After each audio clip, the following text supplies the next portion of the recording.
Добродојдовте во Урбаните вести. Република Македонија денеска го одбележува 23 октомври, денот на македонската револуционерна борба. Нека е честит празникот на сите македонци. А ние, почитувани гледачи, започнуваме со Урбаните вести. Еве што ќе гледате во нив. Македонија по 10-ти пат го прославува денот на македонската револуционерна борба. Обиколницата во Ѓорче Петров поволна за привлекување инвестиции. Граѓаните се жалат од лошиот автобуски превоз. Трудниците не треба да јадат за двајца, туку важен е изборот на намирниците. 23 октомври за државен празник на Република Македонија беше прогласен во 2007 година, кога беше донесен и новиот закон за државни празници. И од тогаш овој ден е неработен за сите граѓани. Истиот се прославува со низа свечености, културни и спортски манифестации, а се доделува и наградата 23 октомври. Македонија по 10-ти пат го прославува денот на македонската револуционерна борба 23 октомври. Со новиот закон за државни празници, овој ден беше прогласен за државен празник. Денот на македонската револуционерна борба се празнува по повод формирањето на македонската револуционерна организација во Солун на 23 октомври 1893 година. Тогаш во куќата на солунскиот книжар Иван Хаджи Николов се собрале 6 млади мажи да ги постават темелите на зачетокот на револуционерната борба за слободна Македонија. Основоположници биле Христо Татарчев, Даме Груев, Петар Попарсов, Иван Хаджи Николов, Антон Димитров и Христо Батанџиев. Овие млади луѓе основале конспиративна група, нарекувајќи ја Македонски револуционерен комитет. Организацијата се борела со сопствени сили за ослободување на Македонија, без помош од надвор. Формирањето на ВМРО значило почеток на организираното македонско револуционерно движење, кое преку Иленден во 1903 година и Крушевската република, а потоа и преку Народно-ослободителната војна, резултира со создавање на современа и самостојна македонска држава. Денешниот ден се поврзува со организираната борба на македонскиот народ, без разлика на тоа на која националност припаѓаат, да формираат своја независна држава. 23 октомври го символизира континуитетот на македонската борба за независност, кој резултира со создавањето на 8 септември 1991 година, современа и независна македонска држава. Во чест на овој ден, низ цела Македонија се случуваат низа свечености, концерти и спортски надпревари. Поради историската важност на овој ден се доделува и наградата 23 октомври. Таа е највисоко признание за долгогодишни остварувања во областа на науката, културата, образованието, заштитата на државните интереси и промоцијата на државните приоритети, како и вредности и културно-историското наследство на Македонија. Во трката по нови инвестиции, кои ќе донесат нови работни места и просперитет на општината, се приклучува и општина Ѓорче Петров.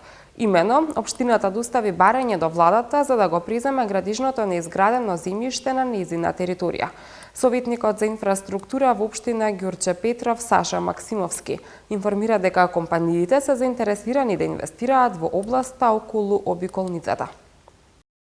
Голем број настопанственици се заинтересирани за купување парцели на огромната површина градежно неизградено земјиште во сопственост на Министерството за транспорт и врски, алоцирано околу обиколницата во општина Ѓорче Петров. Со цел што поголем развој на општината во делот на обиколницата, општина Ѓорче Петров доставила барање до Министерството за транспорт и врски за добивање дозвола за управување со градежното земјиште. Приливот на пари од продажбата на парцелите на заинтересираните инвеститори ќе бидат искористени за изградба на нова индустријска зона и развој на периферијата, истакна Саша Максимовски, советник за инфраструктура во општина Ѓорче Петров. На последната седница на Советот на општина Ѓорче Петров се донесе програма за управување со градежно неизградено земјиште. Значи, градоначалникот на општина Ѓорче Петров влезе во еден многу амбициозен проект, а тоа е следно да општината Ѓорче Петров земјиштето кое што го има како градежно неизградено земјиште го преземе од државата и да управува.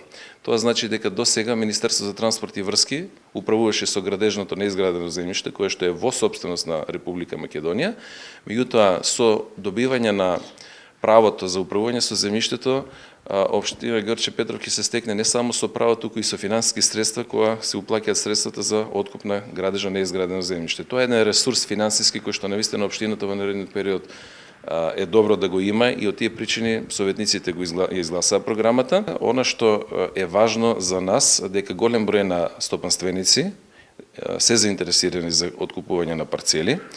Значи за индустријски објекти од категорија Г2, односно незагадувачки, значи индустрии, и навистина сме изненадени од големиот интерес од локалната економија. Како што информира Максимовски, општината во моментов работи на изработка на планско-урбанистичка документација, со која се очекува развојот на општината да се насочи кон периферијата, што пак би значело распределување на густата населеност во урбаниот дел на општина Ѓорче Петров и самиот град Скопје. Планираме развој на општината во делот на потегот према обиколницата, затоа што тоа земјиште кој што таму постои како ресурс не е потенцијал само за општина Ѓорче Петров, туку е потенцијал и за Скопски плански регион и за државата. Во моментот се прават одредени анализи од одредени министерства за да се лоцираат одредени инфраструктурни, меѓутоа и објекти од здравството и од социјалата. Се надеваме дека ќе успееме на некој начин да се докаже во тие кост-бенефит анализи и социјално-економски анализи дека оправданоста на таков тип на објекти околу обиколницата е навистина стратешка пределба и позиција. Тоа ќе допринесе Ѓорче Петров да добие еден сосем нов лик на потегот према обиколницата, затоа што тој предел, односно тоа земјиште кое што во моментот е навистина атрактивно, меѓутоа во минатиот период не е доволно искористено, така да и планско-урбанистичка документација која што се работи во овој период е во развивање на тој потек, што значи дека руралниот дел како потенцијал не само од аспект на рурален туризам и рурален развој, туку како еден урбан дел кој што понатаму ќе биде и проширување на опфатот на концентрацијата, односно деконцентрација на градот Скопје од централното градско подрачје кон развој во периферијата. Кои треба да бидат новите стандарди при реконструкција на булевари? Само менувањето на асфалтот и посветувањето внимание само на автомобилите, а при тоа занемарување на останатите типови сообраќај не е нов стандард кај нас. Тоа е стара пракса која поттикнува поголемо и побрзо користење на автомобилите, а помала безбедност и квалитет на пешачењето, користењето велосипед и јавен превоз. Од граѓанската иницијатива на Точак реагираат за стандардите според кои се реконструираат булеварите низ Скопје. Нам на вистина и очајно ни требаат вистински нови стандарди, мултимодално планирање, превртување на сообраќајната пирамида, ставање предност на луѓето пред автомобилите. Ова се барањата кои се наведени во реакцијата на граѓанската иницијатива на Точак, која објавија на социјалните мрежи. А за овие забелешки, како што наведуваат, комуницираат и со град Скопје, но сакаат и јавноста да биде запознаена. Тие оваа реакција ја упатија откако беше објавена реконструкцијата на булеварот Партизански одреди кај порта Влае. Според нив, промената на асфалтот не смее да се смета за реконструкција доколку сообраќајното решение не се унапредува, а тоа едноставно спаѓа во одржување на постојната состојба, а секое посериозно реновирање, бидејќи се прави ретко и чини многу пари, треба да се искористи да се подобри и решението. Новите стандарди кои ги очекуваат при реконструкција на скопските булевари се стеснување на коловозните ленти од 3,5 метри, чија што ширина одговара на проектна брзина од 90 км на час, на ленти широки 3 метри, широчина која одговара на проектна брзина од 50 км на час, со цел поголема безбедност во сообраќајот и подобра распределба на уличниот простор, со што ќе се добијат пошироки тротоари, велосипедски патеки или зелени зони.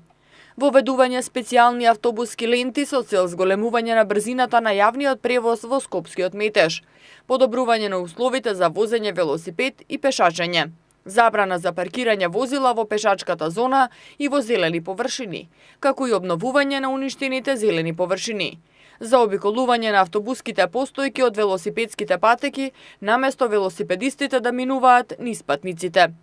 Од иницијативата исто така очекуваат да се воведат што повеќе пешачки премини на локации од интерес за граѓаните, со цел поттикнување на пешачењето и со цел демотивирање на нелегално преминување и поголема безбедност. И за крај, да се внимава на просторот и да се гледа од позиција на пешак, велосипедист или човек во инвалидска количка, кога ги искачува високите рабници. Електронскиот начин на наплата во автобусите, кој покрај автобусите на ЈСП го применуваат и приватните превозници, ги смени навиките на возачите. Сега, за разлика од порано, на возачите на приватните автобуси им се наплатува по изминат километар, а не по бројот на превезени патници. Патниците се жалат дека токму овие измени ги охрабруваат возачите на приватните автобуси и воопшто да не застанат на автобуска станица, иако капацитетот на автобусот не е исполнет. И по 1,5 година од воведувањето на електронскиот систем на наплата во автобусите, граѓаните се уште мака мачат со секоја потреба да се привезат со автобус. За разлика од порано, кога приватните превозници беа издвоени од ЈСП Скопје, како со системот за наплата, така и со возниот ред. Сега на патниците им се нуди ист квалитет на услуги за иста цена. Или би требало да е така. Дел од граѓаните, кои го користат јавниот приватен превоз, се пожалија на несоодветен третман од возачите на автобусите. Драган од скопската населба Даме Груев во општина Ѓорче Петров веќе подолг период редовно доцни на работното место, но не затоа што е неодговорен, туку според неговиот исказ, затоа што на автобуската станица пред мостот во правец кон Ѓорче приватните автобуси многу често не застануваат за да земат патници. Револтираниот скопјанец, јавувајќи се во информативната редакција на Прва Скопска, побара помош при решавањето на оваа ситуација. Го прашавме и зошто според него се појавил овој проблем. Неговиот одговор беше следниот. Откако на возачите на приватните автобуси не им се наплатува по превезен патник, туку по изминат километар. Нив повеќе не им е важно колку луѓе влегле во автобусот. Иако порано застануваа и на необележани места, сега не сакаат да застанат ниту на автобуска постојка, вели Драган. Со цел да ја дознаеме вистината, се обративме и во ЈСП Скопје, од каде се оградуваат од одговорност и стојат на ставот дека со оглед на тоа што станува збор за приватен автобус, патникот треба да достави пријава до диспечерскиот центар на приватните превозници на телефонскиот број 26 02 015. Потоа, случајот се проверува во систем и доколку истиот се потврди, против возачот ќе биде покрената соодветна мерка. Голем дел од граѓаните се жалат и на недоволниот број на автобуси на дел од градските линии, а како најпроблематични ги посочија линиите со број 13 и 22. 13 е единствената линија која ги поврзува населбите Киселавода и Железара, но автобус има на 1 час, а навечер и за време на викендите овој автобус воопшто и не сообраќа. Додека 22-ката пак, ако порано важеше за еден од најфреквентните автобуси на скопските улици, сега, кога возниот ред е наизменично распределен на приватни и јавни автобуси, граѓаните имаат проблем да влезат во автобусот кој е полн по само неколку станици од почетната. За ова придонесува и густата населеност на населбите Даме Груев и Волково, каде што сообраќа 22-ка. Ги прашавме одговорните во ЈСП Скопје дали прават анализи на продадени билети, кои би покажале потреба од воведување на дополнителен број автобуси на некои од градските и приградските линии. Оттаму велат дека анализи се вршат и токму врз нивна основа се одговара на барањата за, например, промена на возниот ред, воведување дополнителен број автобуси на конкретна линија и слично. Но во моментов не се предвидува промена на возниот ред на овие две линии. Сепак, незадоволните граѓани кои ги користат услугите на превозните предпријатија можат до секторот за сообраќај при град Скопје, кои што се одговорни за формирање на возниот ред, да достават официјално барање во име на урбаната заедница и да се надеваат дека барањето ќе им биде прифатено. На трудниците често им се советува да јадат за двајца, но тоа според нутриционистите и експертите од Светската здравствена организација е сосема погрешно. Тие советуваат дека не треба да ѝ се даде приоритет на количината на храната, туку многу е важен изборот на намирниците. Здравата исхрана за време на бременоста е најдоброто нешто што може да го направат идните мајки за нив и за нивното бебенце. Кога некоја жена е бремена, многумина ја советуваат да јаде за двајца, но експертите од Светската здравствена организација советуваат дека не треба да ѝ се даде приоритет на количината на храната, туку многу е важен изборот на намирниците и следењето на препораките за здрава исхрана во бременоста. Од Светската здравствена организација препорачуваат посочуваат дека кај трудниците потребите од јагленохидрати главно се базираат на храна од растително потекло. Значајно е да се јаде зеленчук, овошје, леб, компири, тестенини, житарици, граф и леќа со мали количини на нискомаслено млеко, сирење, јогурт, риба. Кога постои можност, добро е да се конзумираат локални зеленчуци и овошје, особено кога е нивната сезона. Така идните мајки може да внесуваат свежи и безбедни производи со повеќе хранливи состојки.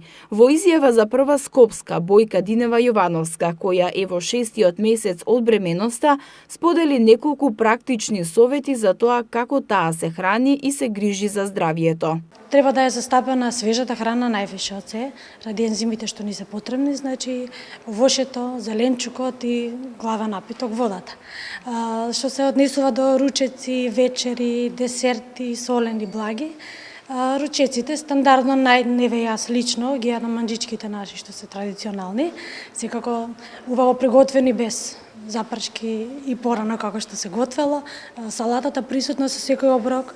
Во вечерите исто може да се јаде и салата само, може да се јаде, сега имаме костени, пуканки може, клавчиња пченка како убав десерт. Пуканките може наместо солена варијанта со сол да се направат и блага со мед. Во текот на бременоста идните мајки важно е да внесуваат разновидна храна, вклучувајќи интегрален леб, тестенини, ориз, овесна каша, како и традиционални житарки и компири. По повод Светската недела на храната оваа година од 16 до 22 октомври Slow Food ја промовираше неделата посветена на активности ширум светот, кои преземаат конкретни мерки за намалување на емисиите на CO2. За време на кампањата учесниците се обврзуваат на 3 конкретни акции во текот на 7 дена. Готвење само со користење на локални состојки, нејадење месо и намалување на отпадот од храна на нула. По повод Светската недела на храната, оваа година од 16 до 22 октомври Slow Food ја промовираше неделната посветеност, во која нејзината мрежа на активисти ширум светот презема конкретни мерки за намалување на емисиите на CO2. Глобалното затоплување представува реалност, а производството и дистрибуцијата на храна представуваат 1/5 од светските причини за загадување. Со оглед на оваа реалност, Slow Food ги поттикнува луѓето на секаде, а особено во земјите со висок индекс на развој, да ги променат своите навики во исхраната. Луѓето често се чувствуваат немојки да направат нешто конкретно во услови на глобално ниво на климатските промени. Почнувајќи од храната, секој од нас може да помогне во спречувањето на овој феномен. За да се демонстрира ова, Slow Food во септември ја започна неделата на промени како дел од кампањата Храна за промени, која ќе трае до крајот на годинава. За време на кампањата учесниците се обврзуваат на 3 конкретни акции во текот на 7 дена.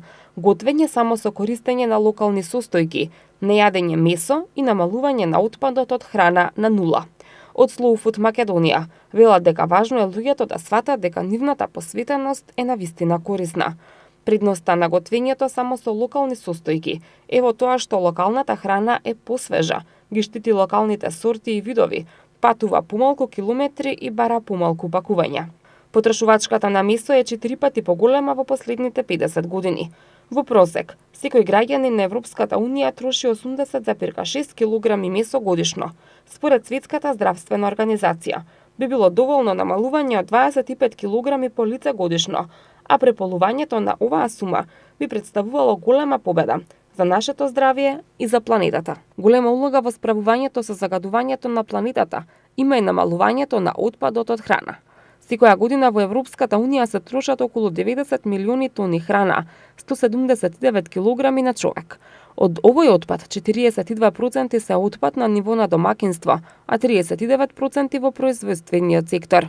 Отпадот од храна исто така подразбира и губење на ресурси, како што се земјиште, вода, енергија, и повлекува со себе потреба од пакување, транспорт и складирање.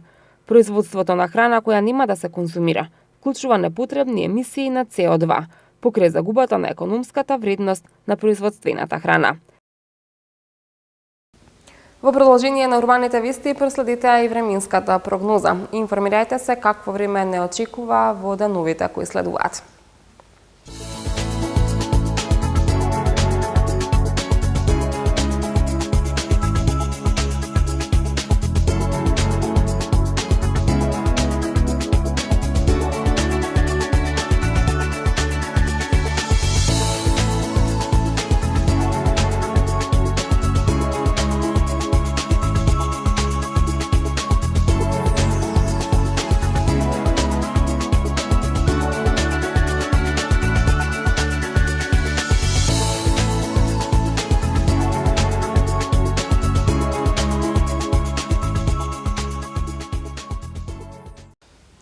Временската прогноза беше и последната содржина од ова издание на Урбаните вести. Ви благодарам за вниманието. Имајте убав устаток од празничниот ден.